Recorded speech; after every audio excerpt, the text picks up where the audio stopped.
ನಮಸ್ಕಾರ ಎಲ್ಲರಿಗೂ. ಒಂದು ಮುಖ್ಯ ಪ್ರಶ್ನೆ ಕೇಳ್ತೀನಿ. ಇವತ್ತಿನ ಕಾಲದಲ್ಲಿ ಯಾಕೆ ಯುವಕರಿಗೆ ಹೃದಯಾಘಾತ ಹೆಚ್ಚಾಗ್ತಿದೆ? ಹಿಂದೆ ಹೃದಯಾಘಾತ ಅಂದ್ರೆ ಹಿರಿಯರಲ್ಲಿ ಮಾತ್ರ ಕೇಳುತ್ತಿದ್ದೆವು. ಆದರೆ ಈಗ 30, 35, 40 ವರ್ಷದಲ್ಲೇ ಇದು ಯಾಕೆ ಆಗ್ತಿದೆ? ಮೊದಲ ಕಾರಣ ನಮ್ಮ ಜೀವನ ಶೈಲಿ. ನಾವು ದಿನಕ್ಕೆ ಎಷ್ಟು ಹೊತ್ತು ಕುಳಿತುಕೊಂಡೇ ಇರ್ತೀವಿ?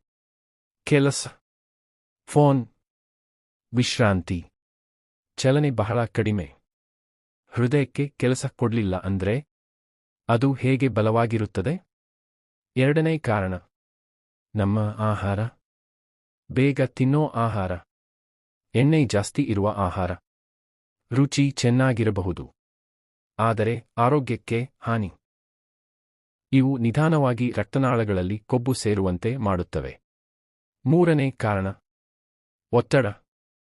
ಕೆಲಸದ ಒತ್ತಡ, ಜೀವನದ ಚಿಂತೆ, ಎಲ್ಲವನ್ನೂ ಮನಸ್ಸಿನಲ್ಲಿ ಇಟ್ಟುಕೊಂಡೇ ಇರ್ತೀವಿ. ಈ ಒತ್ತಡ ಹೃದಯದ ಮೇಲೆ ಪರಿಣಾಮ ಬೀರುತ್ತದೆ. ನಾಲ್ಕನೇ ಕಾರಣ ನಿದ್ರೆ ಕೊರತೆ. ರಾತ್ರಿ ತಡವಾಗಿ ಮಲಗುವುದು, ಸರಿಯಾದ ವಿಶ್ರಾಂತಿ ಇಲ್ಲ. ಇದು ದೇಹದ ಸಮತೋಲನವನ್ನು ಹಾಳು ಮಾಡುತ್ತದೆ. ಐದನೇ ಕಾರಣ ವ್ಯಾಯಾಮ ಇಲ್ಲ. ನಾವು ನಮ್ಮ ದೇಹವನ್ನು ಬಳಸುತ್ತಿಲ್ಲ. ಹೃದಯ ಒಂದು ಸ್ನಾಯು.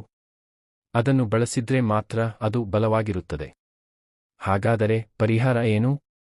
ದಿನವೂ ಸ್ವಲ್ಪವಾದರೂ ನಡೆಯಿ. ಆರೋಗ್ಯಕರ ಆಹಾರ ತಿನ್ನಿ. ಒತ್ತಡ ಕಡಿಮೆ ಮಾಡಿ. ಸರಿಯಾಗಿ ನಿದ್ರೆ ಮಾಡಿ.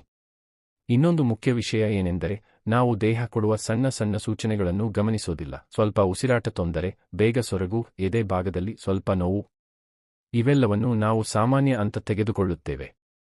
ಆದರೆ ಇವು ಕೆಲವೊಮ್ಮೆ ಹೃದಯದ ಸಮಸ್ಯೆಗಳ ಆರಂಭಿಕ ಲಕ್ಷಣಗಳಾಗಿರಬಹುದು. ಆದ್ದರಿಂದ ಇಂತಹ ಸೂಚನೆಗಳನ್ನು ನಿರ್ಲಕ್ಷ್ಯ ಮಾಡದೆ ಸಮಯಕ್ಕೆ ಸರಿಯಾಗಿ ಗಮನ ಕೊಡುವುದು ತುಂಬಾ ಮುಖ್ಯ. ಸ್ವಲ್ಪ ಜಾಗ್ರತೆ ಇಟ್ಟರೆ ದೊಡ್ಡ ಸಮಸ್ಯೆಯನ್ನು ತಪ್ಪಿಸಬಹುದು. ಒಂದು ಮಾತು ನೆನಪಿಡಿ, ಆರೋಗ್ಯವನ್ನು ನಿರ್ಲಕ್ಷ್ಯ ಮಾಡಿದ್ರೆ ದೇಹ ಒಂದು ದಿನ ಸೂಚನೆ ಕೊಡುತ್ತದೆ. ಆ ಸೂಚನೆ ಕೆಲವೊಮ್ಮೆ ತಡವಾಗಿರಬಹುದು. ಆದ್ದರಿಂದ ನಾಳೆಯಿಂದ ಅಲ್ಲ, ಇಂದೇ ಪ್ರಾರಂಭ ಮಾಡಿ. ನಿಮ್ಮ ಆರೋಗ್ಯ ನಿಮ್ಮ ಹೊಣೆಗಾರಿಕೆ. ಇಂತಹ ಉಪಯುಕ್ತ ಮಾಹಿತಿಗಾಗಿ ನಮ್ಮ ವಾಹಿನಿಯನ್ನು ಚಂದಾದಾರರಾಗಿ